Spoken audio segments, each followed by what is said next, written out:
ഇന്ന് ഞാൻ വന്നിട്ടുള്ളത് ഒരു സൂപ്പ് റെസിപ്പിയുമായിട്ടാണ്. അതായത് ചിക്കൻ കോൺ സൂപ്പാണ്. അപ്പോൾ ഇത് വളരെ ടേസ്റ്റി ആയിട്ടുള്ള ഒരു റെസ്റ്റോറൻറ്റ് സ്റ്റൈൽ സൂപ്പാണ്. അപ്പോൾ നമുക്ക് ഇതെങ്ങനെ ഉണ്ടാക്കുന്നത് നോക്കാം. ആദ്യം ഞാനിവിടെ എടുത്തിട്ടുള്ളത് ഒരു 150 ഗ്രാം ചിക്കൻ ആണ്. അപ്പോൾ ഇത് നമുക്കൊന്ന് വേവിച്ചെടുക്കണം. അപ്പോൾ അതിനായിട്ട് നമുക്ക് ഇതൊരു പ്രഷർ കുക്കറിലേക്ക് ഇട്ട് കൊടുക്കാം.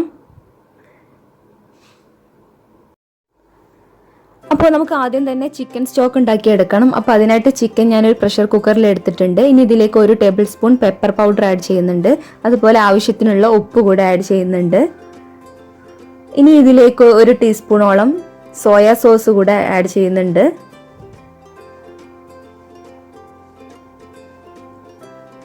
ഇനി ഇതിലേക്ക് ആവശ്യത്തിനുള്ള വെള്ളം ഒഴിച്ചു കൊടുക്കാം. ചിക്കൻ സ്റ്റോക്കിന് വേണ്ടിയിട്ടുള്ള വെള്ളമാണ് ഇത് ഒഴിച്ചു കൊടുക്കുന്നത്.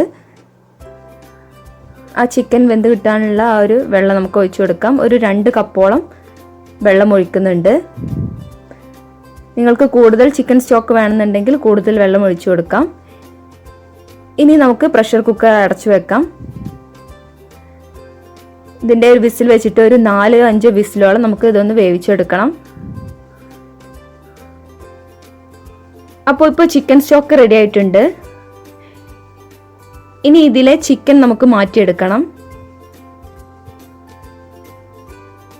അപ്പോൾ ഈ ചിക്കൻ ബോണുള്ള ചിക്കനാണ്. അപ്പോൾ അതിൽ നിന്ന് ബോൺ നീക്കം ചെയ്യണം. എന്നിട്ട് ഇതുപോലെ പിച്ചെടുക്കണം. അപ്പോൾ ഇതാണ് ചിക്കൻ സ്റ്റോക്ക്. ഇതിനി വീണ്ടും കുക്കർ നമുക്ക് വീണ്ടും ഫ്ലെയിമിലേക്ക് വെച്ച് കൊടുക്കാം. ഇനി ഇതിലേക്ക് 1 കപ്പ് ഫ്രഷ് കോണോ അല്ലെങ്കിൽ ഫ്രോസൺ കോണോ ആഡ് ചെയ്ത് കൊടുക്കാം. ഇനി ഇതിലേക്ക് നമ്മൾ ബോണൊക്കെ റിമൂവ് ചെയ്തിട്ടുള്ള എല്ല് കളഞ്ഞിട്ടുള്ള ഷ്രെഡഡ് ചിക്കൻ കൂടെ ആഡ് ചെയ്ത് കൊടുക്കാം. വളരെ ലോ ഫ്ലെയിമിലാണ്. ഇനി അതൊന്ന് തിളച്ച് വരുമ്പോൾ നമുക്ക് ഇതിലേക്ക് 1/2 കപ്പോളം സ്പ്രിംഗ് ഓണിയൻ അരിഞ്ഞു വെച്ചിട്ടുണ്ട്. അത് ആഡ് ചെയ്ത് കൊടുക്കാം. ഇപ്പോൾ നമ്മൾ സ്പ്രിംഗ് ഓണിയൻ ആഡ് ചെയ്തു, അതുപോലെ ചിക്കൻ ആഡ് ചെയ്തു, അതുപോലെ കോണും ആഡ് ചെയ്തിട്ടുണ്ട്. അതെല്ലാം കിടന്നിട്ട് തിളച്ച് വരുന്നുണ്ട്. ഇനി ഇതിലേക്ക് വേണ്ടത് കോഴിമുട്ടയാണ്. അപ്പോൾ ഒരു 1-2 കോഴിമുട്ട എടുക്കുക.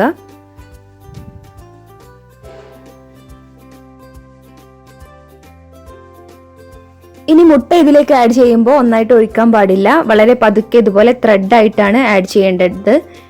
എന്നാലേ അത് സൂപ്പിൽ ഇതുപോലെ ഇങ്ങനെ നൂല് പോലെ കിടക്കുള്ളൂ. അപ്പോൾ വളരെ സ്ലോയില് ഇതുപോലെ ഒരു നൂല് പോലെ നമുക്ക് കോഴിമുട്ട ഇതിലേക്ക് ആഡ് ചെയ്യാം.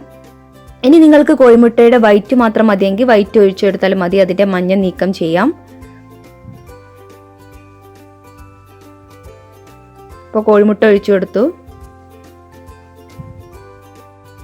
ഒരു 1/2 ടേബിൾ സ്പൂൺ പെപ്പർ പൗഡർ കൂടെ ആഡ് ചെയ്ത് കൊടുക്കാം. നേരത്തെ ചിക്കൻ സ്റ്റോക്ക് ഉണ്ടാക്കിയപ്പോൾ നമ്മൾ അതിലേക്ക് പെപ്പർ പൗഡർ ആഡ് ചെയ്തിരുന്നു. എന്നാൽ ഈ സൂപ്പിലേക്കും കൂടെ കുറച്ചും കൂടെ ഒന്ന് പെപ്പർ പൗഡർ നമുക്ക് ആഡ് ചെയ്ത് കൊടുക്കാം. ഇനി നിങ്ങൾക്ക് കൂടുതൽ സൂപ്പ് വേണമെന്നുണ്ടെങ്കിൽ ചിക്കൻ സ്റ്റോക്ക് ഉണ്ടാക്കുമ്പോൾ കൂടുതൽ വെള്ളം ആഡ് ചെയ്താൽ മതി. അതുപോലെ ഇതിലേക്ക് 1/2 ടേബിൾ സ്പൂണോളം സോയാ സോസ് കൂടെ ഒഴിച്ചു കൊടുക്കാം. എന്നാലേ ആ സൂപ്പിന് ആ ഒരു ഫ്ലേവർ കിട്ടുള്ളൂ.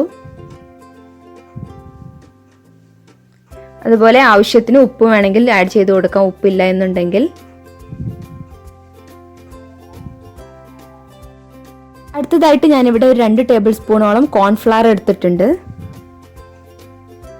1 ഗ്ലാസ് വെള്ളത്തിൽ നന്നായിട്ടൊന്ന് മിക്സ് ചെയ്തെടുക്കുന്നുണ്ട്. ഇനി ആ കോൺഫ്ലവർ മിക്സ് ഇതിലേക്ക് ഒഴിച്ചു കൊടുക്കാം. വളരെ ലോ ഫ്ലെയിമിലായിരിക്കണം എപ്പോഴും തീ. ഇനി നന്നായിട്ടൊന്ന് മിക്സ് ചെയ്ത് കൊടുക്കാം. അപ്പോൾ ആ കോൺഫ്ലവറും കൂടെ ആഡ് ചെയ്ത് കഴിഞ്ഞാൽ നമ്മുടെ സൂപ്പ് വളരെ തിക്കായിട്ട് ഇരിക്കുള്ളൂ.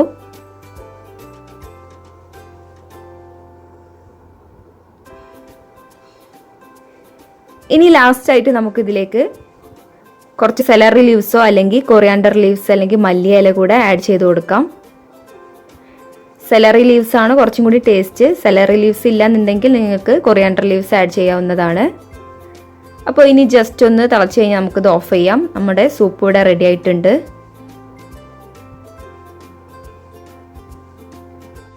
അപ്പോൾ ഇനി ഇത് നമുക്ക് വളരെ ഹോട്ടായിട്ട് തന്നെ സെർവ് ചെയ്യാം.